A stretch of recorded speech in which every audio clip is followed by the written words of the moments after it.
ಇವತ್ತಿನ ಒಂದು ತರಗತಿಗೆ ಸ್ವಾಗತವನ್ನ ಬಯಸ್ತಾ ಇದ್ದೀನಿ ಸ್ನೇಹಿತರೆ. ನಾವು ಹಿಂದಿನ ತರಗತಿಯಲ್ಲಿ ಸಾಕಷ್ಟು ಮಾಹಿತಿಗಳ ಬಗ್ಗೆ ಚರ್ಚೆಯನ್ನ ಮಾಡಿದ್ವಿ ನಾವು. ಅಂದ್ರೆ ಕೋರ್ಟ್‌ನ ಬಗ್ಗೆ ಬಂದುವಂತಹ ಆದೇಶಗಳನ್ನ ಎಲ್ಲಿ ಕಳಿಸಲಾಗುತ್ತೆ, ಹಾಗೆ ಯಾವುದರ ಬಗ್ಗೆ ಸ್ಥಾನ ಖಾಲಿಯಾಗುವುದು ಅಂದ್ರೆ ಏನು, ಮತ್ತೆ ಬಾಕಿ ಇರುವ ಪ್ರಕರಣಗಳ ವರ್ಗಾವಣೆ ಎಲ್ಲಿಗಾಗುತ್ತೆ, ಅದೆಲ್ಲ ಮಾಹಿತಿಯನ್ನ ತಿಳ್ಕೊಂಡಿದ್ವಿ. ನಾವು ಇವತ್ತಿನ ಒಂದು ತರಗತಿಯಲ್ಲಿ ಚರ್ಚೆ ಮಾಡುವಂತ ವಿಷಯ ಯಾವುದಕ್ಕೆ ಸಂಬಂಧಪಟ್ಟಿದೆ ಅಂದ್ರೆ, ಮತದಾನ ನಡೆಯುವ ಸಂದರ್ಭದಲ್ಲಿ ಮತಕೇಂದ್ರದಲ್ಲಿ ಆಗುವಂತಹ ಒಂದು ಏನು ಘರ್ಷಣೆ ಅಥವಾ ಗದ್ದಲ ಅಥವಾ ಏನು ನಡೆಯುವಂತಹ ಒಂದು ಜಗಳ, ಇವಕ್ಕೆಲ್ಲ ಸಂಬಂಧಪಟ್ಟಂತೆ ಪ್ರಕರಣದಲ್ಲಿ ಏನ್ ತಿಳಿಸಲಾಗುತ್ತೆ, ಮತಕೇಂದ್ರದಲ್ಲಿ ನಡೆಯುವಂತಹ ಅನುಚಿತ ವರ್ತನೆಗಳ ಬಗ್ಗೆ ಕಾಯ್ದೆ ಏನ್ ತಿಳಿಸುತ್ತೆ, ಹಾಗೆ ಅಲ್ಲಿ ಮಾಡುವಂತಹ ಅನುಚಿತ ವರ್ತನೆಗಳಿಗೆ ದಂಡವನ್ನ ಯಾವ ರೀತಿ ಕೊಡಲಾಗುತ್ತೆ ಅನ್ನೋದ್ರ ಬಗ್ಗೆ ಇವತ್ತಿನ ಒಂದು ತರಗತಿಯಲ್ಲಿ ಚರ್ಚೆ ಮಾಡುವಂಥದ್ದು. ನೋಡಿ, ಪ್ರಕರಣ 26ರಿಂದ 39ನೇ ಪ್ರಕರಣವರೆಗೂ ಇದೇ ತಿಳಿಸುವಂಥದ್ದು. ಸುಮಾರು 12 ಪ್ರಕರಣಗಳನ್ನ ನಾವು ನೋಡ್ತಾ ಹೋಗ್ತೇವೆ. ಈ ವಿಚಾರವಾಗಿ ಇವತ್ತಿನ ಒಂದು ತರಗತಿಯಲ್ಲಿ ನಾವು ಚರ್ಚೆಯನ್ನ ಮಾಡ್ತಾ ಹೋಗ್ತೇವೆ. ನೋಡಿ, ಮತಕೇಂದ್ರ 26ನೇ ಪ್ರಕರಣವನ್ನು ಗಮನಿಸಿ. ಇಲ್ಲಿ ಮತಕೇಂದ್ರ ಬಳಿ ಚುನಾವಣಾ ಪ್ರಚಾರವನ್ನ ನಿಷೇಧ ಮಾಡಿರುವಂತದ್ದು. ಮತ ನಡೆಯುವ ಸಂದರ್ಭದಲ್ಲಿ 100 ಮೀಟರ್ ವ್ಯಾಪ್ತಿಯ ಒಳಗೆ ಯಾವುದೇ ರೀತಿಯಾದಂತಹ ಏನು ಮತದಾನದ ಪ್ರಚಾರವನ್ನ ನಿಷಿದ್ಧವಾಗಿರುತ್ತೆ. ಮತದಾನ ಏನು ಬೆಳಿಗ್ಗೆ 7 ಗಂಟೆಯಿಂದ ಸಂಜೆ 5 ಗಂಟೆವರೆಗೆ ಮತದಾನ ನಡೆಯುತ್ತೆ ಅಂದ್ರೆ, ಇಲ್ಲಿ ಬೆಳಿಗ್ಗೆ 7 ಗಂಟೆಯಿಂದನೇ 100 ಮೀಟರ್ ಅಂತರದಲ್ಲಿ ಯಾವುದೇ ರೀತಿಯಾದಂತಹ ಒಂದು ಮತ ಪ್ರಚಾರ ಇಲ್ಲ. 100 ಮೀಟರ್ ಅಂತರ ಬಿಟ್ಟು ಬೇಕಾದ್ರೆ ಅವರ ಏಜೆಂಟರ್ ಆಗಲಿ ಅಥವಾ ಅವರ ಆಕಾಂಕ್ಷಿಗಳಾಗ್ಲಿ, ಇವರೆಲ್ಲ ಬೇಕಾದ್ರೆ ಪ್ರಚಾರ ಮಾಡಬಹುದು. ಬಟ್ ಯಾವುದೇ ರೀತಿಯಾದಂತಹ ಗುಂಪುಗೂಡುವಿಕೆ ಅಥವಾ ಧ್ವನಿವರ್ಧಕಗಳನ್ನು ಬಳಸೋದಾಗ್ಲಿ ಇಂತಹಕ್ಕೆ ಅವಕಾಶ ಇರೋದಿಲ್ಲ. ಅವರು ಬೇಕಾದ್ರೆ ಮತದಾರರು ಬರ್ತಾ ಇದ್ದಾರೋ ಇಲ್ವೋ ಏನು ಅದ್ರ ಬಗ್ಗೆ ಅನ್ನುವಂಥದ್ದು ನಿಂತ್ಕೊಂಡು ನೋಡುವಂತ ಅವಕಾಶ ಇದೆ. ಗುಂಪು ಕೂಡುವಂಕೆ ಇಲ್ಲ. ಮತ ಕೇಂದ್ರ ಬಳಿ ಚುನಾವಣಾ ಪ್ರಚಾರ 26 ತಿಳಿಸುತ್ತೆ. ಹಾಗಾದ್ರೆ ಅಲ್ಲಿ ಏನಾದ್ರೂ ಇಂತಹ ಒಂದು ಪ್ರಕ್ರಿಯೆಯನ್ನ ಮಾಡಿದ್ರೆ 500 ರೂಪಾಯಿವರೆಗೆ ದಂಡವನ್ನ ವಿಧಿಸಲಾಗುತ್ತೆ. ಇನ್ನು ಮತಕೇಂದ್ರಗಳಲ್ಲಿ ಅನುಚಿತ ವರ್ತನೆ ಅನ್ನೋದರ ಬಗ್ಗೆ ನೋಡ್ಕೊಳ್ಳಿ. ಮತಕೇಂದ್ರಗಳಲ್ಲಿ ಅನುಚಿತ ವರ್ತನೆ ಯಾವ ರೀತಿ ಆಗುತ್ತೆ? ಮತಕೇಂದ್ರ ಇಲ್ಲೊಂದು ಪ್ಲೇಸ್ ಅಲ್ಲಿ ಮತಕೇಂದ್ರ ಇರುತ್ತೆ. ಅದ್ರ ಪಕ್ಕದಲ್ಲಿ ಏನ್ ಮಾಡ್ಬಿಡೋದು, ದೊಡ್ಡದಾಗಿ ಒಂದು ಮೈಕ್ ಸೆಟ್ ಧ್ವನಿವರ್ಧಕನೋ ಏನೋ ಹಾಕ್ಬಿಡೋದು, ಹಾಕಿ ಅವ್ರ ಬಗ್ಗೆ ಭಾಷಣ ಬಗೆಯುವಂಥದ್ದು. ಇಂತಹ ಒಂದು ಪ್ರಕ್ರಿಯೆಗಳು. ಆಮೇಲೆ ಅಲ್ಲಿ ಕಾರ್ಯನಿರ್ವಹಿಸಕ್ಕೆ, ಮತಕೇಂದ್ರಗಳಲ್ಲಿ ಕಾರ್ಯನಿರ್ವಹಿಸಕ್ಕೆ ಅಂತ ಬಂದಿರುವಂತಹ ಅಧಿಕಾರಿಗಳ ಬಗ್ಗೆ ಏನು ಕರ್ತವ್ಯ ನಿರತ ಅಧಿಕಾರಿಗಳ ಮೇಲೆ ಒಂದು ನಡತೆಯನ್ನ ತೋರುವಂಥದ್ದು. ಯಾವ ನಡತೆ? ಒಂದು ವ್ಯತಿರಿಕ್ತ ಪ್ರಭಾವ ಬೀರುವಂತಹ ನಡತೆಯನ್ನ ತೋರುವಂಥದ್ದು. ಆಮೇಲೆ ವ್ಯಕ್ತಿಗೆ ಕಿರುಕುಳ ಕೊಡುವಂಥದ್ದು. ಆಮೇಲೆ ಮತ್ತೆ ಗಟ್ಟಿಯಾಗಿ ಅವ್ರ ಬಗ್ಗೆ ಚೀರುವಂಥದ್ದು. ಇದೆಲ್ಲ ಕೂಡ ಮತದಾನ ಕೇಂದ್ರಗಳಲ್ಲಿ ಅನುಚಿತ ವರ್ತನೆಯ ನಡತೆ ಅಂತ ಭಾವಿಸಲಾಗುತ್ತೆ.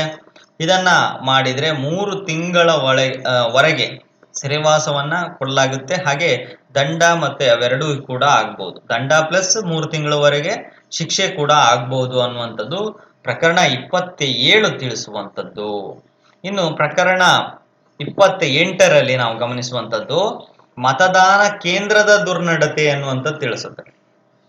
ಮತದಾನ ಕೇಂದ್ರದ ದುರ್ನಡತೆ ಯಾವ ರೀತಿಯಾಗಿ? ಮತದಾನ ಕೇಂದ್ರದಲ್ಲಿ ಸಾಕಷ್ಟು ಜನ ಬರ್ತಾರೆ. ಅಲ್ಲಿ ಪ್ರಿಸೈಡಿಂಗ್ ಆಫೀಸರ್ಗಳಾಗಿರಲಿ ಅಥವಾ ಪೋಲಿಂಗ್ ಆಫೀಸರ್ಗಳಾಗಿರಲಿ, ಇವರೆಲ್ಲ ಬರುವಂತಾರೆ. ಇವರ ವಿರುದ್ಧವಾಗಿ ಒಂದು ಪ್ರಕರಣವನ್ನ ಮಾಡಿರುವಂಥದ್ದು. ನೋಡಿ, ಇಲ್ಲಿ ಮತದಾನದ ಮಾಡುವ ಸಂದರ್ಭದಲ್ಲಿ ಮತದಾರರು ಪ್ರತಿಯೊಬ್ಬರು ಕೂಡ ಮತದಾನದ ಕೇಂದ್ರದ ಒಳಗೆ ಎಂಟರ್ ಆಗಿ ಮತದಾನ ಮಾಡುವಂಥದ್ದು. ಇಲ್ಲಿ ಮತದಾನ ನಡೆಯುವಂತ ಸಂದರ್ಭದಲ್ಲಿ ಪ್ರಿಸೈಡಿಂಗ್ ನ ಆಫೀಸರ್ನ ಅನುಮತಿ ಇಲ್ಲದೆ ಒಳ ಹೋಗುವಂಥದ್ದು. ಕೆಲವರು ಹಳ್ಳಿ ಕಡೆ ಇರುತ್ತೆ, ಪಟೇಲ ಆಗಿರ್ಬೋದು, ಶಾನ್ ಬೋಗ್ರ ಆಗಿರ್ಬೋದು, ಇವರೆಲ್ಲ ದೊಡ್ಡ ದೊಡ್ಡ ವ್ಯಕ್ತಿಗಳು ಬಂದು ಮತದಾನ ನಡೀತಾ ಇದೆಯೋ ಇಲ್ಲೋ ಅಂತ ಹೇಳಿ ಪ್ರಿಸೈಡಿಂಗ್ ಆಫೀಸರ್ನ ಅಪ್ಪಣೆ ಇಲ್ಲದೆ ಒಳಗೋಗಿ ಒಂದ್ಸರಿ ನೋಡುವಂಥದ್ದು. ಇದೆಲ್ಲ ಮಾಡುವಂಥದ್ದು ಮತದಾನದ ಕೇಂದ್ರದ ದುರ್ನಡತೆ ಅಂತ ಭಾವಿಸಲಾಗುತ್ತೆ. ಈ ರೀತಿ ಮಾಡಿದ್ರೆ 3 ತಿಂಗಳವರೆಗೆ ಸೆರೆವಾಸ, ಶಿಕ್ಷೆ ಇವೆರಡೂ ಕೂಡ ಆಗ್ಬಹುದು ಅನ್ನುವಂಥದ್ದು ತಿಳಿಸುತ್ತೆ. ಇನ್ನು ಪ್ರಕರಣ 29ರಲ್ಲಿ ನೋಡಿ, ಮತದಾನದ ರಹಸ್ಯವನ್ನ ಕಾಪಾಡಬೇಕಾಗತ್ತೆ. ನಾನು ಇಲ್ಲಿ ಏಜೆಂಟ್ ಆಗಿದ್ದೀನಿ, ಅಥವಾ ಇಲ್ಲಿ ಪ್ರತಿಯೊಬ್ಬ ವ್ಯಕ್ತಿಗಳು ಬರ್ತಾರೆ. ಗುಮಸ್ತನಿಂದ ಹಿಡಿದು ಗುಮಸ್ತ ಆಗಿರ್ಬೋದು, ಆಮೇಲೆ ಯಾರೋ ಪ್ರಿಸೈಡಿಂಗ್ ಆಫೀಸರ್ ಆಗಿರ್ಬೋದು, ಪೋಲಿಂಗ್ ಆಫೀಸರ್ ಆಗಿರ್ಬೋದು, ರಿಟರ್ನಿಂಗ್ ಆಫೀಸರ್ ಆಗಿರ್ಬೋದು, ಇವರೆಲ್ಲ ಸರ್ಕಾರಿ ವ್ಯಕ್ತಿಗಳು. ಇವರು ಮತದಾನದ ಕೇಂದ್ರದ ರಹಸ್ಯವನ್ನ ಕಾಪಾಡಬೇಕಾಗುತ್ತೆ. ಮತದಾನದ ರಹಸ್ಯವನ್ನ ಈಗ ಪ್ರಿಸೈಡಿಂಗ್ ನ ಆಫೀಸರ್ನ ಸಂಬಂಧಿಕರಾಗ್ಲಿ ಅಥವಾ ನೆಂಟರಾಗ್ಲಿ, ಇವರೇ ಸ್ಪರ್ಧಿಯಾಗಿ ನಿಂತಿರ್ತಾರೆ. ಇವರಿಗೆ ಎಷ್ಟು ಮತದಾನದ ಬಿದ್ದಿರುತ್ತೆ ಅದ್ರ ಬಗ್ಗೆ ಒಂದು ರಹಸ್ಯವನ್ನ ಬಿಟ್ಟು ಕೊಡುವಂತಹ ಅವಕಾಶ ಇರೋದಿಲ್ಲ. ಈ ರೀತಿಯಾದಂತಹ ಯಾವುದೇ ಒಂದು ಮತ ಏಜೆಂಟರಾಗಿ ಕೆಲಸ ಮಾಡುವಂತಿಲ್ಲ. ಇದು ಪ್ರಕರಣ 29 ತಿಳಿಸುವಂಥದ್ದು. ಈ ರೀತಿಯಾದಂತಹ ಈ ಕೆಲಸ ಮಾಡಿದ್ರೆ 3 ತಿಂಗಳವರೆಗೆ ಸೆರೆವಾಸ ಹಾಗೆ ದಂಡ ಅಥವಾ ಇವೆರಡೂ ಕೂಡ ಆಗ್ಬೋದು ಅನ್ನುವಂಥದ್ದು ಪ್ರಕರಣ ತಿಳಿಸ್ತಾ ಹೋಗುತ್ತೆ. ಇನ್ನು ಪ್ರಕರಣ 30ರಲ್ಲಿ ಏನ್ ಹೇಳುತ್ತೆ, ಚುನಾವಣಾ ಅಧಿಕಾರಿಗಳು ಅಭ್ಯರ್ಥಿಯ ಪರವಾಗಿ ಕೆಲಸ ಮಾಡುವಂತಿಲ್ಲ. ಇದು ನಾನಾಗ್ಲೇ ಪ್ರಕರಣ 29ರಲ್ಲೇ ತಿಳಿಸ್ತೆ. ಸಾಕಷ್ಟು ಜನ ಇಲ್ಲಿ ಮೂರು ರೀತಿಯಾದಂತಹ ಆಫೀಸರ್ಗಳು ಬರ್ತಾರೆ. ನಾನು ಹೇಳಿದೆ, presiding officer, returning officer, polling officer. Returning officer ಅಂದ್ರೆ ಇವರು ಒಂಥರ ಹೆಡ್ ಇದ್ದಾಗೆ, ಯಾವುದೋ ಕಾನ್ಸ್ಟಿಟ್ಯೂಷನ್ ಹೆಡ್ ಇದ್ದಾಗೆ, ಸಂವಿಧಾನದಲ್ಲಿ ಬರುವಂತಹ ಒಂದು ಹುದ್ದೆ ಆಗಿರುತ್ತೆ ಇದು ರಿಟರ್ನಿಂಗ್ ಆಫೀಸರ್. ಸಂವಿಧಾನಾತ್ಮಕ ಹುದ್ದೆ ಅಂತ ಕರಿಬಹುದು ಇದನ್ನ. ಆಮೇಲೆ ಪ್ರಿಸೈಡಿಂಗ್ ಆಫೀಸರ್ ಅಂದ್ರೆ ಇವರು ಹೆಡ್ ಆಫ್ ದ ಬೂತ್ ನ ಹೆಡ್ ಆಗಿರ್ತಾರೆ ಪ್ರಿಸೈಡಿಂಗ್ ಆಫೀಸರ್. ಪೋಲಿಂಗ್ ಆಫೀಸರ್ ಅನ್ನುವಂಥದ್ದು ಈ ಒಂದು ನಡೆಯುವಂಥದ್ದು ಯಾವುದ್ರ ಬಗ್ಗೆ, ಪ್ರೊಟೆಕ್ಷನ್ ಆಕ್ಟ್ ನಲ್ಲಿ ಸಂಬಂಧಪಟ್ಟಂತೆ ಅವರು ಪೋಲಿಂಗ್ ಆಫೀಸರ್ ಪ್ರತಿಯೊಬ್ಬರನ್ನ ಮಾಡಿರ್ತಾರೆ. ಇವರ ಅಧೀನದಲ್ಲಿ ಇತರ ಅಧಿಕಾರಿಗಳು ಬರ್ತಾರೆ, ಸಾಕಷ್ಟು ಜನ ಅಧಿಕಾರಿಗಳು ಬರ್ತಾರೆ. ಯಾಕೆಂದ್ರೆ ಈ ಚುನಾವಣೆ ಅನ್ನುವಂಥದ್ದು ಸಾಕಷ್ಟು ಜನರು ಬೇಕಾಗುತ್ತೆ. ಇದಕ್ಕೆ ನಿಮ್ಗೆ ಗೊತ್ತಿರ್ಬೋದು, ಶಾಲಾ ಕಾಲೇಜುಗಳಿಂದನೂ ಯಾರು ಅಧ್ಯಾಪಕರನ್ನ ಕಟ್ಕೊಂಡಿರ್ತಾರೆ, ಅಧ್ಯಾಪಕರನ್ನ ಆಯ್ಕೆ ಮಾಡಿ. ಯಾಕೆಂದ್ರೆ ಸಾಕಷ್ಟು ಬೂತ್ಗಳು ಬರುತ್ತೆ. ಆ ನಿಟ್ಟಿನಿಂದ ಸಾಕಷ್ಟು ಸರ್ಕಾರಿ ಹುದ್ದೆಗಳಿಂದ ವ್ಯಕ್ತಿಗಳನ್ನ ಕರೆಸಲಾಗಿರುತ್ತೆ. ಇಂತಹ ಆಫೀಸರ್ಗಳು ಯಾರೇ ಇದ್ರೂ ಕೂಡ ಅಭ್ಯರ್ಥಿಯ ಪರವಾಗಿ ಕೆಲಸ ಮಾಡುವಂತಿಲ್ಲ, ಮತ್ತೆ ಮತದಾನದ ಮೇಲೆ ಪ್ರಭಾವ ಬೀರುವಂತಿಲ್ಲ. ಚುನಾವಣಾ ಅಭ್ಯರ್ಥಿ ಪರವನ್ನ ಕೆಲಸ ಮಾಡಿದ್ರೆ 6 ತಿಂಗಳವರೆಗೆ ಅವರಿಗೆ ಸೆರೆವಾಸ ಮತ್ತು ದಂಡ ಇವೆರಡೂ ಕೂಡ ನೀಡಬಹುದು ಅನ್ನುವಂಥದ್ದು ಪ್ರಕರಣ 30 ಹೇಳುವಂಥದ್ದು. ಇನ್ನು ಪ್ರಕರಣ 31ರಲ್ಲಿ ಚುನಾವಣೆಗೆ ಸಂಬಂಧಿಸಿದ ಸರ್ಕಾರಿ ಕರ್ತವ್ಯ ಭಂಗ ಬಗ್ಗೆ ಹೇಳುವಂಥದ್ದು. ನೋಡಿ, ಇವರೆಲ್ಲ ನಾನು ಆಫೀಸರ್ಗಳ ಬಗ್ಗೆ ತಿಳಿಸ್ತೇನೆ. 3 ಜನ ಆಫೀಸರ್ಗಳು ಮತ್ತೆ ಈ ಅಧ್ಯಾಪಕರು ಬಂದಿರ್ತಾರೆ, ಶಿಕ್ಷಕರು ಬಂದಿರ್ತಾರೆ. ಇವರೆಲ್ಲ ಒಂದು ಚುನಾವಣೆಯಲ್ಲಿ ಸರ್ಕಾರಿ ಹುದ್ದೆಯಲ್ಲಿ ಇದ್ದವರು, ಸರ್ಕಾರಿ ಕೆಲಸಕ್ಕಾಗಿಯೇ ಬಂದಿರ್ತಾರೆ. ಇವರು ಮತದಾನ ಕೇಂದ್ರದಲ್ಲಿ ಕೆಲವೊಂದಿಷ್ಟು ಮತಕೇಂದ್ರದ ಪಟ್ಟಿಯನ್ನು ವಿಚಾರಿಸುವಂಥದ್ದು, ಅಥವಾ ಅಲ್ಲಿ ಬರುವಂತಹ ಒಂದು ವ್ಯಕ್ತಿಗಳ ಒಂದು ದಾಖಲೆಗಳನ್ನ ಪರಿಶೀಲಿಸುವಂಥದ್ದು, ಇದೆಲ್ಲ ಕೆಲಸ ಮಾಡಿರ್ತಾರೆ. ಅವರು ಕೆಲಸವನ್ನ ಭಂಗಪಡಿಸಿದ್ರೆ, ಯಾರೇ ಆಗಲಿ, ಖಾಸಗಿ ವ್ಯಕ್ತಿಗಳಾಗ್ಲಿ, ಸರ್ಕಾರಿ ವ್ಯಕ್ತಿಗಳಾಗಿರ್ಲಿ, ಅವರು ಅಲ್ಲೇ ಸರ್ಕಾರಿ ವ್ಯಕ್ತಿಗಳಾಗಿರ್ಲಿ, ಇಂಥವ್ರು ಏನಾದ್ರು ಅವರ ಕರ್ತವ್ಯವನ್ನು ಭಂಗವಹಿಸ್ತಾರೆ, ಅಥವಾ ಅಲ್ಲಿ ಹೋಗ್ಬಿಟ್ಟು ನೀವು ಹಂಗ್ ಮಾಡಿದಿರಿ, ನನಗೆ ನನ್ನ ಮತದಾರರ ಪಟ್ಟಿಯಲ್ಲಿ ಇಷ್ಟು ವಯಸ್ಸಾಗಿತ್ತು, ಈಗ ಇಷ್ಟಿದೆ, ಅದ್ರ ಬಗ್ಗೆ ನನ್ನ ಫೋಟೋ ಕ್ಲಿಯರ್ ಆಗಿ ಬಂದಿಲ್ಲ, ಇದೆಲ್ಲ ಈ ತರದ ಸರ್ಕಾರಿ ಕರ್ತವ್ಯಗಳಿಗೆ ಏನಾದ್ರೂ ನೀವು ಭಂಗ ಕೊಟ್ಟಿರಿ ಅಂದ್ರೆ ನಿಮ್ಗೆ 500 ರೂಪಾಯಿಗಳ ದಂಡವನ್ನ ವಿಧಿಸಲಾಗುತ್ತೆ ಅಂತ ಪ್ರಕರಣ 31 ತಿಳಿಸುವಂಥದ್ದು. ಇಲ್ಲಿ ಮತ್ತೆ 31ರಲ್ಲಿ 2 ಪ್ರಕರಣಗಳನ್ನ ನಾವು ನೋಡ್ತಾ ಬರ್ತೇವೆ. ಮತಗಟ್ಟೆಯನ್ನ ವಶಪಡಿಸಿಕೊಂಡಂತಹ ಅಪರಾಧ, ಹಾಗೆ 31B ಚುನಾವಣಾ ಮತದಾನ ಅಥವಾ ಎಣಿಕೆ ಏಜೆಂಟರಾಗಿ ಕಾರ್ಯನಿರ್ವಹಿಸುವ ಸರ್ಕಾರಿ ನೌಕರರಿಗೆ ದಂಡ. ನೋಡಿ, ಮತಗಟ್ಟೆಯನ್ನ ವಶಪಡಿಸುವಂತಹ ಇದು ಇಲ್ಲಿ ಮತಗಟ್ಟೆ ಅಥವಾ ಮತ ಕೇಂದ್ರ ಅಲ್ಲಿ ಹೋಗಿ ವ್ಯಕ್ತಿಗಳ ವಿರುದ್ಧವಾಗಿ ಗಲಾಟೆ ಮಾಡುವಂಥದ್ದು, ಆ ಮತಗಟ್ಟೆಯನ್ನ ಪೂರ್ತಿಯಾಗಿ ಆ ಬ್ಯಾಲೆಟ್ ಅನ್ನ ತಕ್ಕಬರುವಂಥದ್ದು, ಇದೆಲ್ಲವೂ ಕೂಡ ಮತಗಟ್ಟೆಯನ್ನು ವಶಪಡಿಸಿಕೊಂಡ ಅಪರಾಧ ಆಗುತ್ತೆ. ಇದನ್ನ ಯಾರು ಸಾಮಾನ್ಯ ವ್ಯಕ್ತಿ ಅಥವಾ ಖಾಸಗಿ ವ್ಯಕ್ತಿ ಏನಾದ್ರೂ ಮಾಡಿದ್ರೆ 6 ತಿಂಗಳಿಂದ 2 ವರ್ಷಗಳ ಕಾಲ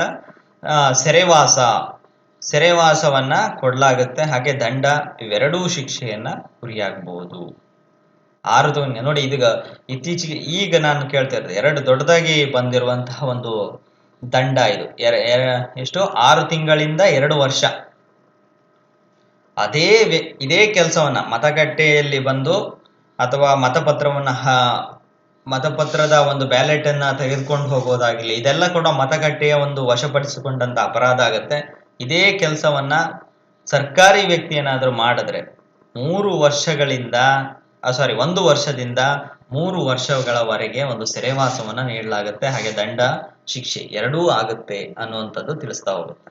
ನೋಡಿ, 1 ವರ್ಷದಿಂದ 3 ವರ್ಷದವರೆಗೆ ಸೆರೆವಾಸ, ಅದೇ ಸರ್ಕಾರಿ ವ್ಯಕ್ತಿ ಮಾಡಿದರೆ. ಯಾಕೆಂದ್ರೆ ಸರ್ಕಾರಿ ಹುದ್ದೆಯಲ್ಲಿ ಬರಬೇಕು ಅಂದ್ರೆ ಸಾಕಷ್ಟು ನಿಯಮ ನಿಬಂಧನೆಗಳಿರುತ್ತೆ, ಅವರಿಗೆ ಆದಂತಹ ಸ್ಪೆಷಲ್ ಟ್ರೈನಿಂಗ್ ಇರುತ್ತೆ. ಇದೆಲ್ಲ ಕೂಡ ಇದಕ್ಕಿಂತನೂ ಹೆಚ್ಚಿನದಾಗಿ ಏನಂದ್ರೆ, ಒಂದು ಸಾರ್ವಜನಿಕ ಸೇವೆಯಲ್ಲಿ ತೊಡಗಿರುವಂತಹ ವ್ಯಕ್ತಿಗಳು ಇಂಥ ಕೆಲಸ ಮಾಡಿದ್ರೆ ಅದು ಜನಸಾಮಾನ್ಯರ ಮೇಲೆ ವ್ಯತಿರಿಕ್ತ ಪರಿಣಾಮ ಬೀರುತ್ತೆ ಅನ್ನುವಂತಹ ಒಂದು ಸರ್ಕಾರದ ಉದ್ದೇಶದಿಂದ ಇಂಥವರಿಗೆ ಸಾಕಷ್ಟು ಶಿಕ್ಷೆಗಳನ್ನ ಒದಗಿಸಲಾಗಿರುತ್ತೆ. ಹಾಗೆ 31B ನಲ್ಲಿ ಹೇಳುವಂತೆ ಚುನಾವಣೆಯಲ್ಲಿ ಮತದಾನ ಏಜೆಂಟರಾಗಿ ಕಾರ್ಯನಿರ್ವಹಿಸುವ ಸರ್ಕಾರಿ ನೌಕರರಿಗೆ ದಂಡ. ನಾವು ಮತದಾರರ ಏಜೆಂಟ್ ಅಂತ ಬರ್ತದೆ, 3 ಜನದಾಗಿ ಬರ್ತಾರೆ. ಅದು 3 ಜನ ಆಗು ಇಡಬಹುದು, ಒಬ್ಬ ಅಭ್ಯರ್ಥಿ, ಅಥವಾ ಒಬ್ಬನೇ 3 ಕಡೆನೂ ಕಳಿಸ್ಬೋದು. ಅಭ್ಯರ್ಥಿ ಏಜೆಂಟ್ ಅಂತ ಕರಿತೇವೆ. ಅಭ್ಯರ್ಥಿ ಏಜೆಂಟ್ ಅಂದ್ರೆ ಇವರು ಕ್ಯಾನ್ವಾಸ್ ಸಂದರ್ಭದಲ್ಲಿ ಇವರ ಕೆಲಸ ಜೋರು ಇರುತ್ತೆ. ಆಮೇಲೆ ವೋಟಿಂಗ್ ಏಜೆಂಟ್ ಅಂದ್ರೆ ಮತದಾನ ಕೇಂದ್ರದ ಒಳಗೆ ಒಬ್ಬ ವೋಟಿಂಗ್ ಏಜೆಂಟ್ ಅನ್ನ ಕೂರಿಸಿರ್ತಾರೆ, ಅದು ಅಭ್ಯರ್ಥಿಯ ಪರವಾಗಿ. ಆಮೇಲೆ ಕೌಂಟಿಂಗ್ ಏಜೆಂಟ್ ಅಂದ್ರೆ ಯಾವಾಗ ಫಲಿತಾಂಶವನ್ನ ಬಿಡುವ ಸಂದರ್ಭದಲ್ಲಿ ಬೆಳಿಗ್ಗೆನೆ ಅವರು ಕೌಂಟಿಂಗ್ ಸಂದರ್ಭದಲ್ಲಿ ಯಾರು ಅಭ್ಯರ್ಥಿ ಪರವಾಗಿ ಏಜೆಂಟ್ ಒಬ್ಬ ಹೋಗಿರ್ತಾರೆ. 3 ಜನ ಏಜೆಂಟ್ಗಳು ಬರ್ತಾರೆ: ಅಭ್ಯರ್ಥಿ agent, voting agent, counting agent. 3 ಜನ ವ್ಯಕ್ತಿಗಳು ಒಬ್ಬನೇ ಇರ್ಬೋದು, ನಿಯೋಜನೆ ಮಾಡಬಹುದು, ಅಥವಾ 3 ಜನನು ಮಾಡಿರ್ಬೋದು. ಅದಕ್ಕೆಲ್ಲ ಸ್ವಲ್ಪ ನಿಬಂಧನೆಗಳಿದೆ. ಆ ನಿಬಂಧನೆಯಲ್ಲಿ ನೋಡಿ, ಚುನಾವಣಾ ಮತದಾನ ಅಥವಾ ಎಣಿಕೆ ಏಜೆಂಟರಾಗಿ ಕಾರ್ಯನಿರ್ವಹಿಸುತ್ತಾರೆ ಇವರು. ಯಾರೋ ಸರ್ಕಾರಿ ನೌಕರರಿಗೆ ಏಜೆಂಟ್ ಆಗಿ ಕೆಲಸವನ್ನ ನಿರ್ವಹಿಸುವಂತಹ ಅವಕಾಶ ಆಗ್ಲಿ ಅಥವಾ ಒಂದು ಕೆಲಸವಾಗ್ಲಿ ಸರ್ಕಾರಿ ನೌಕರರಿಗೆ ಇಲ್ಲೇ ಇಲ್ಲ. ಇದು ನೆನ್ಪಿಟ್ಕೊಬಿಡಿ. ನಾನು ನನ್ನ ಫ್ರೆಂಡ್ ಆಗ್ಲಿ ಅಥವಾ ನನ್ನ ಕುಟುಂಬದವರಾಗ್ಲಿ ಯಾವುದಕ್ಕೆ ಚುನಾವಣೆಗೆ ನಿಂತಿದ್ದೀವಿ, ಚುನಾವಣೆಗೆ ಭಾಗವಹಿಸಿದ್ದೀನಿ ನಾನು, ಆದರೆ ನಾನು ಸರ್ಕಾರಿ ಹುದ್ದೆಯಲ್ಲಿದ್ದು ನಾನು ಚುನಾವಣೆ ಏಜೆಂಟ್ ಆಗಿ ಕೆಲಸ ಮಾಡಲು ಅವಕಾಶ ಕೊಡೋದೇ ಇಲ್ಲ. ಸರ್ಕಾರಿ ಹುದ್ದೆ ಇದ್ದವರಿಗೆ ಚುನಾವಣಾ ಏಜೆಂಟರಾಗಿ ಕೆಲಸ ಮಾಡಲು ಕಾಯ್ದೆ ಯಾವತ್ತೂ ಕೂಡ ಅವಕಾಶ ನೀಡೋದಿಲ್ಲ. ಆ ರೀತಿಯಾಗಿ ಏನಾದರೂ ಏಜೆಂಟರಾಗಿ ನಾ ಕೆಲಸ ಮಾಡಿದೆ ಅಂದ್ರೆ 3 ತಿಂಗಳವರೆಗೆ ಸೆರೆವಾಸ ಅಥವಾ ದಂಡವನ್ನ ಇವೆರಡೂ ಕೂಡ ನೀಡಲಾಗುತ್ತೆ ಅಂತ ಕಾಯ್ದೆ ತಿಳಿಸುತ್ತೆ. 31B ತಿಳಿಸುವಂಥದ್ದು. ಇನ್ನು 32ರಲ್ಲಿ ನಾವು ಗಮನಿಸುವಂಥದ್ದು ಮತದಾನ ಕೇಂದ್ರಗಳಿಂದ ಮತಪತ್ರಗಳನ್ನ ತೆಗೆದುಕೊಂಡು ಹೋಗುವಂತಹ ಅಪರಾಧ. ಕೆಲವರು ಇರ್ತಾರೆ, ಮತದಾನ ನಡೆಯೋ ತನಕ ಚೆನ್ನಾಗಿರ್ತಾರೆ, ಅವರು ಮತದಾನ ಹೋಗ್ಬೇಕಾದ್ರೆ ಏನಾದ್ರು ಒಂದು ಹಿಡ್ಕೊ ಹೋಗ್ಬಿಡ್ತಾರೆ. ಅಂಥವ್ರು ಇರ್ತಾರೆ. ಮತದಾನ ಕೇಂದ್ರದಲ್ಲಿ ಬಂದು ಮತಪತ್ರಗಳನ್ನ ಹಾಕದೆ, ಆ ಬ್ಯಾಲೆಟ್ಗೆ ಒಂದು ಬ್ಯಾಲೆಟ್ ಬಾಕ್ಸ್ ಇರುತ್ತೆ, ಆ ಬ್ಯಾಗ್ಸ್ಗೆ ಇವ್ರು ಯಾವ್ದದು ಮತಪತ್ರನ ಹಾಕದೆ ಜೋಬಿ ಹಾಕ ಹೋಗ್ಬಿಡೋದು. ಇಂತಹ ಅಪರಾಧ ಏನಾದ್ರೂ ಮಾಡಿದ್ರೆ 1 ವರ್ಷದವರೆಗೆ ಸೆರೆವಾಸವನ್ನ ಕೊಡಲಾಗತ್ತೆ. ಹಾಗೆ ದಂಡ, ಎರಡೂ ಶಿಕ್ಷೆಗೂ ಕೂಡ ಗುರಿಯಾಗಬಹುದು ಅನ್ನುವಂಥದ್ದು. ಆಮೇಲೆ ಮತಪತ್ರಗಳನ್ನ ತೆಗೆದುಕೊಂಡು ಹೋಗೋದು ನೋಡಿ, ಇನ್ನೊಂದು ಇದು ಬರುತ್ತೆ. ಮತ ಎಲ್ಲ ಹಾಕಿರ್ತಾರೆ, ಸಂಜೆ 5 ಗಂಟೆ ಆಗಿರುತ್ತೆ ಅಂತ ಇಟ್ಕೊಳ್ಳಿ. ಇನ್ನೇನು ಯಾವುದು ಬೂತ್ ಕ್ಲೋಸ್ ಆಗೋ ಟೈಮ್ ಇರುತ್ತೆ. ಅಂತ ಟೈಮ್ನಲ್ಲಿ ಬಂದು ಕೇಂದ್ರವನ್ನು ಹೊತ್ಕೊಂಡು ಹೋಗ್ಬಿಡೋದು, ಮತಪತ್ರಗಳನ್ನ ಹಾಕಿರುವಂತಹದ್ದು ತಗೊಂಡು ಹೋಗ್ಬಿಡೋದು. ಇಂತಹ ಸಂದರ್ಭದಲ್ಲಿ ಪ್ರಿಸೈಡಿಂಗ್ ಆಫೀಸರ್ನ ಒಂದು ಆದೇಶದ ಮೇರೆಗೆ ಆ ವ್ಯಕ್ತಿಯನ್ನ ದಸ್ತಗಿರಿ ಮಾಡುವಂಥದ್ದು, ಅಲ್ಲೇ ನಿಂತಿರುವಂತಹ ಒಂದು ಪೊಲೀಸ್ PC-ಗಳನ್ನು ನಿಲ್ಲಿಸಲಾಗಿರುತ್ತೆ. ಅವರಿಂದ ಕೂಡ ದಸ್ತಗಿರಿ ಮಾಡುವಂತಹ ಅವಕಾಶ ಪ್ರಿಸೈಡಿಂಗ್ ಆಫೀಸರ್ಗೆ ಇರುತ್ತೆ ಅನ್ನೋದ್ರ ಬಗ್ಗೆ ಪ್ರಕರಣ 32 ತಿಳಿಸುವಂಥದ್ದು. ನೋಡಿ, ಇತರ ಅಪರಾಧಗಳು ಬಹಳ ಇಂಪಾರ್ಟೆಂಟ್ ಇದಾವೆ. ಇತರ ಅಪರಾಧಗಳು ಪ್ರಕರಣ 33 ತಿಳಿಸುವಂತೆ ಇತರ ಅಪರಾಧಗಳು ಯಾವ ಸಂದರ್ಭದಲ್ಲಿ ಬರುತ್ತೆ ಅಂದ್ರೆ, ಈ ಬಿಫೋರ್ ಎಲೆಕ್ಷನ್ಗಿಂತ ಮುಂಚೆ ಕೆಲವೊಂದು ಕಾರ್ಯಕ್ರಮಗಳು ನಡೀತಾ ಇರುತ್ತೆ. ಅವರು ಚುನಾವಣಾ ಪ್ರಚಾರ ಮಾಡ್ತಾ ಇರ್ತಾರೆ. ಅಂತಹ ಸಂದರ್ಭದಲ್ಲಿ ಅವರ ಯಾವ್ದದು ಪ್ರಚಾರಕ್ಕೆ ಸಂಬಂಧಪಟ್ಟಂತಹ ಒಂದು ಫಲಕಗಳನ್ನಾಗಿರ್ಬೋದು, ನಾಮಪತ್ರವನ್ನಾಗಿರ್ಬೋದು, ನಾಮಪತ್ರ ಇನ್ನೇನು ಕೊಡುವಂತಹಕ್ಕೆ ಬಂದಿರ್ತಾರೆ, ಆ ನಾಮಪತ್ರವನ್ನು ಹರಿದು ಹಾಕುವಂಥದ್ದು, ನಾಮಪತ್ರ ಹರಿದು ಹಾಕುವಂಥದ್ದು, ಆ ನಾಶಪಡಿಸುವಂಥದ್ದು. ರಿಟರ್ನಿಂಗ್ ಆಫೀಸರ್ಗಳು, ಕೆಲವರು ಗೌರ್ಮೆಂಟ್ ಆಫೀಸರ್ಗಳ ಏನದು ಆದೇಶವನ್ನೇ ಪಾಲಿಸೋದಿಲ್ಲ. ರಿಟರ್ನಿಂಗ್ ಆಫೀಸರ್ ಮತದಾನ ಕಟ್ಟೆಯಲ್ಲಾಗಿರ್ಬೋದು ಅಥವಾ ಮುಂಚೆ ಮತ ನಡೆಯೋಕ್ಕಿಂತ ಮುಂಚೆ ಒಂದು ಫಲಕವನ್ನು ಹಾಕಿರ್ತಾರೆ, ಸೂಚನೆಗಳಿಗೆ ಈ ತರ ಸೂಚನೆಯನ್ನ ಪಾಲಿಸಬೇಕು ನೀವು ಅಂತ. ಆ ಸೂಚನೆಯನ್ನ ಪಾಲಿಸುವಂತ ಬೋರ್ಡ್ಗಳನ್ನ ಕಿತ್ತಾಕೋದಾಗಿರ್ಲಿ, ಇಂತಹ ಕೆಲಸವನ್ನ ಮಾಡಿದ್ರೆ, ಸರ್ಕಾರಿ ಅಧಿಕಾರಿ ಏನಾದ್ರೂ ಆಗಿದ್ರೆ ಅವರಿಗೆ 2 ವರ್ಷದವರೆಗೆ ಸೆರೆವಾಸವನ್ನ ಕೊಡಲಾಗುತ್ತೆ ಅನ್ನುವಂಥದ್ದು ಕಾಯ್ದೆ ತಿಳಿಸಿರುವಂಥದ್ದು. ಖಾಸಗಿ ವ್ಯಕ್ತಿ ಏನಾದ್ರೂ ಆಗಿದ್ರೆ 6 ತಿಂಗಳವರೆಗೆ ಸೆರೆವಾಸ.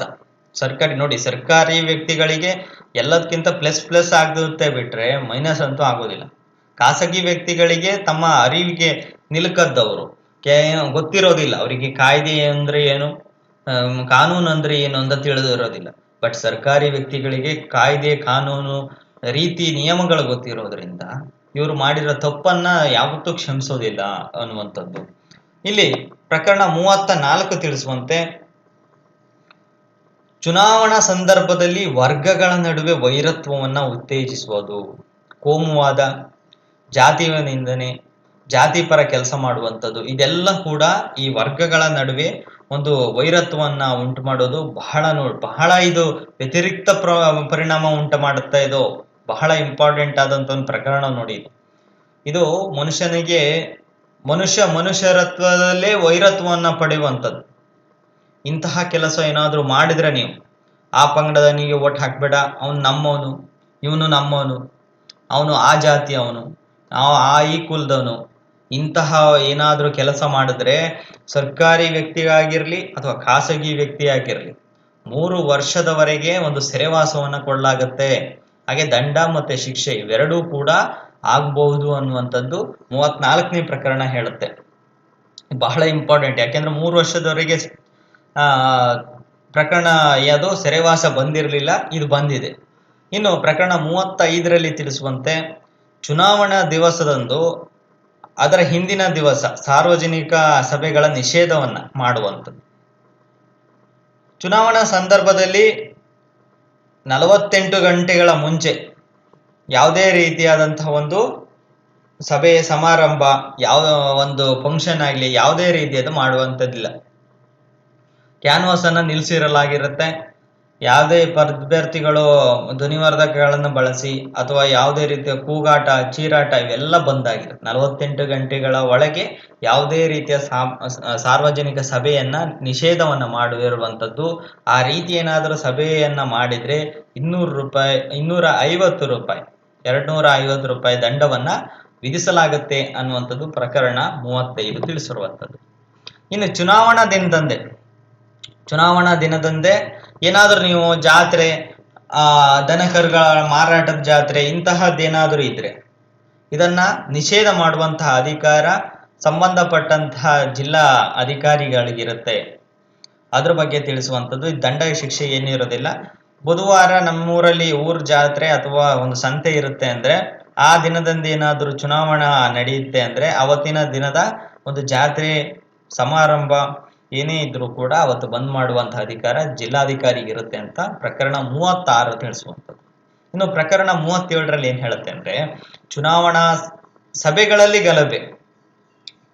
ಸಭೆಗಳಲ್ಲಿ ಗಲಭೆ ಅನ್ನುವಂಥದ್ದು. ಯಾವ ರೀತಿಯಾಗಿ ಚುನಾವಣೆಗೆ ಸಂಬಂಧಪಟ್ಟಂತೆ ಪ್ರಚಾರದ ಸಂದರ್ಭದಲ್ಲಿ ಜಗಳ ಮಾಡುವಂಥದ್ದು, ಕುಸ್ತಿ ಮಾಡುವಂಥದ್ದು ಅಥವಾ ಅವರ ಅನುಯಾಯಿಗಳನ್ನ ಹೊಡೆಯುವಂಥದ್ದು, ಇಂತಹ ಗಲಭೆ ಏನಾದ್ರೂ ಮಾಡಿದ್ರೆ ಅವರಿಗೆ 500 ರೂಪಾಯಿಗಳ ದಂಡವನ್ನ ವಿಧಿಸಲಾಗುತ್ತೆ. ವ್ಯಕ್ತಿ ಹಲ್ಲೆಯ ಮೇಲೆ ಪ್ರಕರಣವನ್ನ ದಾಖಲಿಸಿ ಅದಕ್ಕೆ ಶಿಕ್ಷೆಯನ್ನ ಒದಗಿಸಲಾಗುತ್ತೆ ಅನ್ನುವಂಥದ್ದು. ಇನ್ನು ಪ್ರಕರಣ 38 ಏನ್ ಹೇಳುತ್ತೆ, ಕಿರು ಹೊತ್ತಿಗೆ ಅಥವಾ ಭಿತ್ತಿ ಪತ್ರಗಳನ್ನ ಮುದ್ರಿಸುವ ಬಗ್ಗೆ ಒಂದು ನಿರ್ಬಂಧ ಹೇರಿರುವಂಥದ್ದು. ನೋಡಿ, ಯಾವುದೇ ವ್ಯಕ್ತಿಯ ಕೂಡ ಒಂದು ವ್ಯಕ್ತಿಯ ಬಗ್ಗೆ ಬರೀಬೇಕು ಅಥವಾ ಆ ವ್ಯಕ್ತಿಯನ್ನ ನಿಂದನೆ ಮಾಡಬೇಕು ಅಥವಾ ಆ ವ್ಯಕ್ತಿಯ ಬಗ್ಗೆ ಆರೋಪ ಮಾಡಬೇಕು ಅಂದ್ರೆ ಸ್ಪಷ್ಟವಾದ ಮಾಹಿತಿ ಇರಬೇಕು ನಮ್ಮಲ್ಲಿ. ಸುಮ್ಮನೆ ಎಲ್ಲಾ ವ್ಯಕ್ತಿಗಳ ಬಗ್ಗೆ ಆಗ್ಲಿ ಸಾಕ್ಷ್ಯಾಧಾರ ಇಲ್ಲದೆ ಪ್ರತಿ ಒಂದು ವ್ಯಕ್ತಿಯ ಬಗ್ಗೆ ತೇಜೋವಧೆ ಮಾಡುವಂತಹ ಅಧಿಕಾರ ಯಾರಿಗೂ ಇರೋದಿಲ್ಲ. ಈ ಪ್ರಕರಣದಡಿ ನಾವು ಒಂದು ಯಾವುದೋ ಕಿರು ಹೊತ್ತಿಗೆ ಅಥವಾ ನಮ್ಮ ಏನೇ ಒಂದು ಪ್ರತಿನಿಧಿಗಳ ಪರವಾಗಿ ಆಶ್ವಾಸನೆ ಪತ್ರ ಏನಿರುತ್ತೆ ಅವುಗಳ ಮುದ್ರಿಸುವ ಬಗ್ಗೆ ಒಂದು ಸಾಕಷ್ಟು ನಿರ್ಬಂಧಗಳನ್ನ ಮಾಡಿರಲಾಗುತ್ತೆ. ಒಂದು ಏನು ಅಂದ್ರೆ ಒಂದು ಭಿತ್ತಿ ಪತ್ರ ಮಾಡಬೇಕು ಅಂದ್ರೂ ಕೂಡ ಅಥವಾ ಅದರ ಸ್ಯಾಂಪಲ್ಗಳನ್ನ DC ಅವರಿಗೆ ಕಳಿಸ್ಬೇಕಾಗತ್ತೆ, ಚುನಾವಣಾ ಆಯೋಗಕ್ಕೆ ಕಳಿಸ್ಬೇಕಾಗತ್ತೆ. ಇಂತಹ ಒಂದು ಮಾರ್ಗದರ್ಶಿಯ ಒಂದು ಸೂಚನೆಗಳನ್ನ ಪಾಲಿಸಬೇಕಾಗತ್ತೆ, ಅದ್ರ ಬಗ್ಗೆ ತಿಳಿಸಿರುವಂಥದ್ದು. ಆಮೇಲೆ ಪ್ರತಿ ಭಿತ್ತಿ ಪತ್ರವನ್ನ ಹಾಕುವಾಗ ಕೆಳಗಡೆ ಆ ಪ್ರಕಾಶರ ಹೆಸರನ್ನ, ಅವರ ಮೊಬೈಲ್ ಸಂಖ್ಯೆಯನ್ನ ಇವೆಲ್ಲವನ್ನ ನಮೂದಿಸಿಯೇ ಇಡಬೇಕಾಗತ್ತೆ, ಅದು ಕೂಡ ಇರುವಂಥದ್ದು. ಈ ರೀತಿಯಾಗಿ ನಮೂದಿಸದೆ ವ್ಯಕ್ತಿಯನ್ನ ತೇಜೋವಧೆ ಮಾಡುವಂತಹ ಯಾವುದೇ ಒಂದು ಭಿತ್ತಿ ಪತ್ರಗಳನ್ನ ಅಂಟಿಸಿದ್ದೇ ಆದಲ್ಲಿ 3 ತಿಂಗಳವರೆಗೆ ಸೆರೆವಾಸ ಹಾಗೆ ದಂಡ ಶಿಕ್ಷೆ ಇವೆರಡೂ ಆಗ್ಬಹುದು ಅನ್ನುವಂಥದ್ದು ಪ್ರಕರಣ ತಿಳಿಸುವಂಥದ್ದು. ಕೊನೆಯದಾಗಿ ಪ್ರಕರಣ 39ರಲ್ಲಿ ಚುನಾವಣೆಯಲ್ಲಿ ಕಾನೂನು ವಿರುದ್ಧವಾಗಿ ವಾಹನವನ್ನ ಬಾಡಿಗೆ ತೆಗೆದುಕೊಂಡು ಅದನ್ನ ಒದಗಿಸುವುದಕ್ಕೂ ಕೂಡ ದಂಡವನ್ನ ವಿಧಿಸಲಾಗಿರುವಂಥದ್ದು. ನೋಡಿ, ಚುನಾವಣಾ ಸಂದರ್ಭದಲ್ಲಿ ಇಂತಹ ಕೆಲಸಗಳು ನಡೀತಾ ಇರತ್ತೆ. ನಾನು ಹಿಂದಿನ ಒಂದು ಪ್ರಕರಣದಲ್ಲಿಯೂ ನಿಮಗೆ ತಿಳಿಸಿದ್ದೆ, ನಾನು ಹಿಂದಿನ ವಿಡಿಯೋದಲ್ಲಿ. ಚುನಾವಣೆ ನಡೆಯುವ ಸಂದರ್ಭದಲ್ಲಿ ಅವನ ಅಭ್ಯರ್ಥಿಯ ಫ್ಯಾಮಿಲಿಗಾಗಿ, ಅವನ ಕುಟುಂಬಕ್ಕಾಗ್ಲಿ ಅವರ ಏಜೆಂಟರಿಗಾಗ್ಲಿ ಬರೋದಕ್ಕೆ ವಾಹನದ ವೆಹಿಕಲ್ ಮಾಡ್ಕೊಳ್ಳಿ, ತೊಂದರೆ ಇಲ್ಲ. ಬಟ್ ಚುನಾವಣಾ ಮತದಾರರಿಗೆ ಒಂದು ಏನು ವಾಹನದ ವ್ಯವಸ್ಥೆಯನ್ನ ಮಾಡಿಕೊಡೋದು, ಇದು ಪ್ರಕರಣ 22ರ ಅಡಿಯಲ್ಲಿ ಭ್ರಷ್ಟಾಚಾರ ಅಂತ ನಾವು ಪರಿಗಣಿಸ್ತೇವೆ. ಪ್ರಕರಣ 22ರಲ್ಲಿ ಭ್ರಷ್ಟಾಚಾರ ಮಾಡಿದ್ದಾನೆ ಇವನಕ್ಕೆ. ನಂತರ ಇದು ಈ ರೀತಿಯಾದಂತಹ ಮಾಡಿ ಚುನಾವಣಾ ನಡೆದ ಆದ್ಮೇಲೆ ಇದನ್ನ ಪ್ರಕರಣ ದಾಖಲಿಸಿದ್ರೆ ಇದು ಅನೂರ್ಜಿತ ಚುನಾವಣೆ, ಇದು ಕ್ರಮಬದ್ಧ ಚುನಾವಣೆ ಅಲ್ಲ ಅನ್ನುವಂಥದ್ದು ಒಂದು ಹೇಳಿಕೆ ಆಗುತ್ತೆ. ಹಾಗಾಗಿ ಚುನಾವಣಾ ಸಂದರ್ಭದಲ್ಲಿ ಬಾಡಿಗೆ ವಾಹನಗಳನ್ನ ತೆಗೆದುಕೊಂಡು ಬಿಡೋದು, ಇಂತಹ ಕೆಲಸವನ್ನ ಮಾಡಬಾರ್ದು. ಇದು ಭ್ರಷ್ಟಾಚಾರ ಅನ್ನುವಂಥದ್ದು ಹೇಳಲಾಗುತ್ತೆ. ಭ್ರಷ್ಟಾಚಾರ ಅಂತ ನೋಡಿ, ಕೆಲವೊಂದು ಬಾರಿ ಅಜ್ಜಿಯರು ಇರ್ತಾರೆ, ವಯಸ್ಸಾದವರು ಇರ್ತಾರೆ, ಅಂಗವಿಕಲರಿರ್ತಾರೆ. ಇಂಥವರಿಗೆ ಒಂದು ವಾಹನದ ವೆಹಿಕಲ್ ಅವ್ರ ಮನೆಗೆ ತಂದು ನಿಲ್ಲಿಸ್ಬಿಡ್ತಾರೆ, ವೆಹಿಕಲ್ನ ತಗೊಂಡೋಗಿ ಅಲ್ಲಿ ಬಿಡುವಂಥದ್ದು. ಪಾಪ ಅವ್ರು ಕರ್ಕೊಬಂದು ಬಿಡ್ತಾರೆ, ವಾಪಸ್ ಹೋಗ್ಬೇಕಾದ್ರೆ ವಾಹನನೂ ಇರೋದಿಲ್ಲ, ಆ ವ್ಯಕ್ತಿನೂ ಇರೋದಿಲ್ಲ, ಅವರೇ ನಡ್ಕೋಬೇಕಾಗತ್ತೆ. ಇಂತಹ ಸಂದರ್ಭಗಳು ಕೆಲವು ಮೂಡಿದಾವೆ. ಹಾಗಾಗಿ ಇಂತಹ ಒಂದು ಕೆಲಸವನ್ನು ಮಾಡಿದ್ರೆ ನಿಮಗೆ 500 ರೂಪಾಯಿಗಳ ದಂಡವನ್ನ ವಿಧಿಸಲಾಗುತ್ತೆ ಅನ್ನುವಂಥದ್ದು ಕಾಯ್ದೆ ತಿಳಿಸಿರುವಂಥದ್ದು. ನೋಡಿ, ಪ್ರಕರಣ 26ರಿಂದ 39ರವರೆಗೆ ಚುನಾವಣಾ ನಡೆಯುವ ಸಂದರ್ಭದಲ್ಲಿ ಆಗುವಂತಹ ಒಂದು ಏನು ಕಾನೂನು ಬಾಹಿರ ಚಟುವಟಿಕೆಗಳಿಗೆ ಪ್ರಕರಣವನ್ನ ದಾಖಲಿಸಿದ್ದಾರೆ. ಇದು ಬಹಳ ಇಂಪಾರ್ಟೆಂಟ್ ಆದಂಥ ಕಾನ್ಸೆಪ್ಟ್ಗಳು. ಇಂತಹ ತರಗತಿಗಳನ್ನು ಮಿಸ್ ಮಾಡ್ಕೋಬೇಡಿ. ಇದ್ರ ಬಗ್ಗೆ ಸಾಕಷ್ಟು ಮಾಹಿತಿಯನ್ನು ನಿಮಗೆ ಕೊಡ್ತೇನೆ ನಾನು. ಈ ಮಾಹಿತಿ ನಿಮ್ಗೆ ಇಷ್ಟ ಆಗಿದೆ ಅಂತ ಭಾವಿಸ್ತೇನೆ. ಮುಂದಿನ ತರಗತಿಯಲ್ಲಿ ಮತ್ತಷ್ಟು ಇನ್ನು ಅಧ್ಯಕ್ಷರು, ಉಪಾಧ್ಯಕ್ಷರು, ಅವರ ಅಧಿಕಾರಾವಧಿ ಏನು, ಅವರ ಅರ್ಹತೆ ಏನು, ಅದೆಲ್ಲವನ್ನ ಚರ್ಚೆಯನ್ನ ಮುಂದಿನ ತರಗತಿಯಲ್ಲಿ ಮಾಡುವಂಥದ್ದು. ಐ ಹೋಪ್ ನಿಮಗೆ ಎಲ್ಲ ಈ ಕ್ಲಾಸಸ್ಗಳು ನಿಮ್ಗೆ ಇಷ್ಟ ಆಗಿದೆ ಅಂತ ಭಾವಿಸ್ಕೊಳ್ತೇನೆ. ಇದರ PDF ಅನ್ನುವಂಥದ್ದು ಕೆಳಗೆ ಕೊಟ್ಟಂತ ಡಿಸ್ಕ್ರಿಪ್ಷನ್ ಬಾಕ್ಸ್ನ ಲಿಂಕ್ನಲ್ಲಿ ಹಾಕಿರ್ತೀನಿ, ಅಲ್ಲಿಂದ ನೀವು ಪಡ್ಕೋಬಹುದು. ಕ್ಲಾಸ್ ನೋಡಿದ್ದಕ್ಕೆ ಎಲ್ರಿಗೂ ಧನ್ಯವಾದ. Thank you all. Have a nice day.